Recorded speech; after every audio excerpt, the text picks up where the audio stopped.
Assalamualaikum warahmatullahi wabarakatuh. Perkenalkan, nama saya Rizka Ramadhani, NIM 180306026, kelas Peternakan B 2018, mata kuliah Produksi Ternak Unggas, praktikum perbedaan bentuk telur pada ternak unggas di bawah bimbingan Ibu Tati Pidiadasari SPTMP.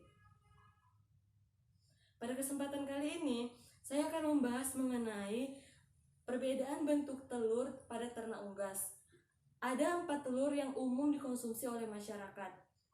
Yang pertama ada telur itik, kemudian telur ayam buras, lalu telur ayam kampung, kemudian telur puyuh. Telur merupakan produk peternakan yang memberikan sumbangan terbesar dalam terciptanya kecukupan gizi di masyarakat. Pada kesempatan kali ini kita akan membahas 3 topik. Yang pertama ada struktur telur, kemudian ada perbedaan dari keempat jenis telur tersebut, lalu kandungan nutrisi dari keempat jenis telur tersebut. Nah, kita akan memasuki topik yang pertama, yaitu struktur telur. Nah, gambar struktur telur dapat dilihat di sini. Nah, pada gambar di atas merupakan struktur dari telur. Nah, saya akan menjelaskan. Menurut Paula Vigoni 2008, telur memiliki beberapa komponen. Yang pertama itu ada putih telur atau albumen telur. Di dalam albumen telur terdapat sepenuhnya protein dan air. Yang kedua, ada kuning telur. Nah, kuning telur terdiri dari setengah uap basah atau moistur dan setengah kuning padat atau yolk solid. Nah, semakin tua umur telur, maka akan menyebabkan kuning telur mengambil uap basah atau moistur yang ada pada albumen telur, sehingga mengakibatkan kuning telur semakin menipis dan rata ketika dipecahkan di permukaan yang rata. Ini tentunya sangat berpengaruh terhadap grade dari telur tersebut.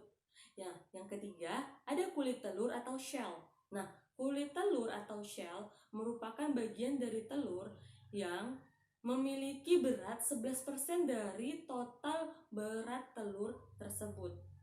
Nah, di kulit telur sendiri itu terdapat namanya pori-pori atau porous yang dapat membuat uap basah di dalam telur atau gas karbon dioksida dapat keluar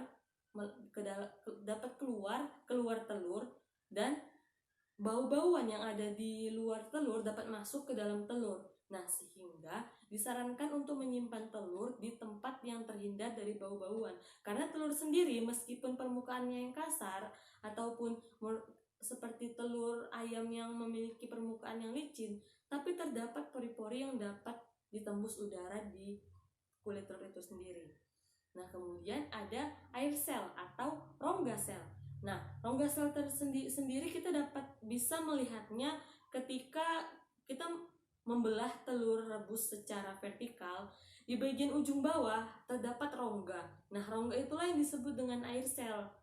Nah, rongga ini semakin tua umur telur, maka telur juga akan semakin menyusut yang disebabkan oleh uap basah semakin menipis. Nah, sehingga rongga dari air sel itu akan semakin membesar. Nah, kemudian ada salaza. Nah, salaza ini akan kita jumpai di setiap ujung dari telur yang merupakan bentuknya seperti serabut gitu kan. Nah, serabut itu seperti menarik kuning telur agar tetap mempertahankan posisi kuning telur di tengah-tengah telur tersebut. Kemudian ada thick albumen dan thin albumen, kemudian ada member palatin, dan masih banyak lagi nanti yang akan saya jelaskan selanjutnya. Nah, ini adalah telur itik. Di sini kita akan melihat struktur dari telur melalui telur itik ya. Nah, ini adalah kuning telurnya atau yang disebut dengan yolk. Kemudian di sekitaran sini ini adalah putih telur. Nah, putih telur ini terbagi lagi. Nah, yang di sini itu adalah thick albumen. Kemudian yang di sininya nih, Itu yang encernya ini adalah tin albumen. Nah, yang kentalnya ini adalah tin albumen. Kemudian ini, nah ini tuh ada kepingan germinal. Nah, kepingan germinal. Terus kalau misalnya apa itu di sini tuh, nah seperti serabut-serabut itu, cuman kita nggak nampak kan. Itu merupakan salaza yang saya bilang tadi, merupakan seperti serabut atau tali yang mempertahankan posisi kuning telur agar tetap di tengah. Seperti itu. Nah, kita akan memasuki topik yang kedua, yaitu perbedaan dari keempat jenis telur tersebut. Nah, untuk membedakan jenis keempat telur ini, kita akan melihat dari berbagai aspek. Aspek yang pertama itu adalah dari ukuran. Telur ayam buras memiliki ukuran yang lebih kecil dibandingkan telur itik. Nah, sedangkan telur ayam buras memiliki ukuran yang lebih besar dibandingkan telur ayam kampung. Nah, telur ayam buras memiliki ukuran yang lebih besar dibandingkan dengan telur puyuh. Kemudian aspek yang kedua yaitu dari warna kerabang.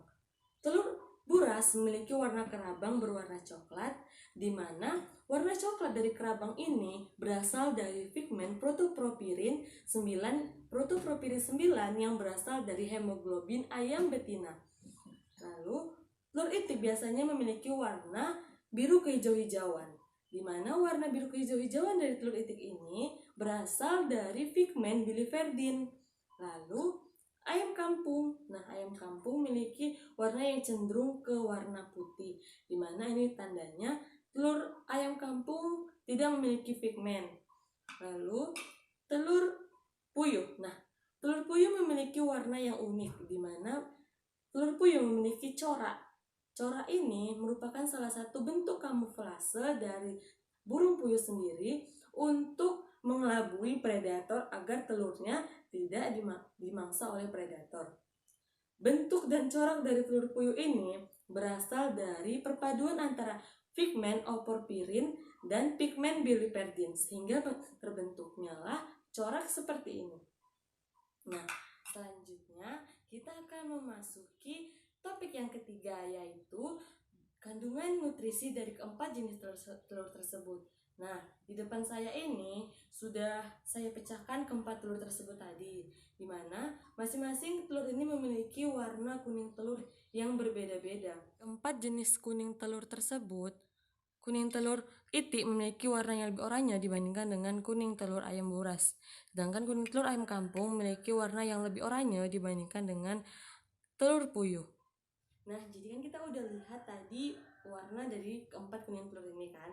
Nah, sebenarnya kenapa bisa warna kuning telur keempat itu beda-beda?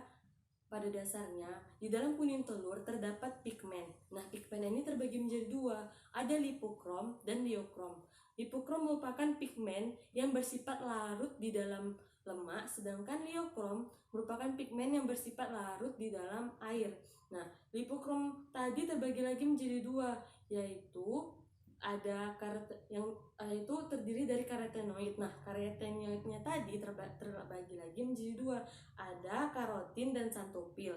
Nah, pigmen xanthopil inilah yang merupakan penyebab dari warna kuning telur yang memiliki warna lebih gelap dibandingkan kuning telur lainnya, seperti telur itik yang memiliki warna lebih pekat, kuning pekat atau oranye dibandingkan dengan warna telur lainnya. Kemudian ada tadi yang saya sebutkan ada pigmen liokrom. Nah, pigmen liokrom tadi itu terdiri dari ovoprofil. Nah, ovoprofil tadilah yang memberikan warna pada telur ayam kampung yang memiliki warna kuning keoren-orenan. Nah, akan membahas mengenai kandungan gizi dari keempat telur tersebut. Nah, pertama itu ada telur buras dan telur ayam kampung. Dapat dilihat tabelnya di atas. Nah, telur ayam buras memiliki protein sebesar 13,4% dan lemak sebesar 10,3%. Sedangkan ayam kampung memiliki protein sebesar 12,7% dan 11,3% lemak, 0,9% karbohidrat, serta 1% abu dan 73,7 kadar air. Lalu telur puyuh. Nah, telur puyuh dapat dilihat tabelnya di atas. Telur puyuh sendiri memiliki kandungan protein sebesar 13,6%, sedang 13,6% protein, 8,24% lemak, 1% karbohidrat, 1,1% abu, dan 73,7% air. Telur itik sendiri memiliki kandungan nutrisi sebesar 69,7% kadar air, 30,3% bahan kering, 13,7% protein, 14,4% lemak, dan 1,2% karbohidrat. Nah, udah tahu kan kandungan nutrisinya? Jadi dari 4 telur tersebut yang udah kita bahas tadi, telur itik memiliki protein dan lemak yang lebih tinggi dibandingkan dengan 3 telur yang lainnya. Demikianlah yang dapat saya jelaskan mengenai telur pada ternak unggas. Lebih dan kurangnya saya mohon maaf. Assalamualaikum warahmatullahi wabarakatuh. Jangan lupa like ya. Tonton terus video selanjutnya.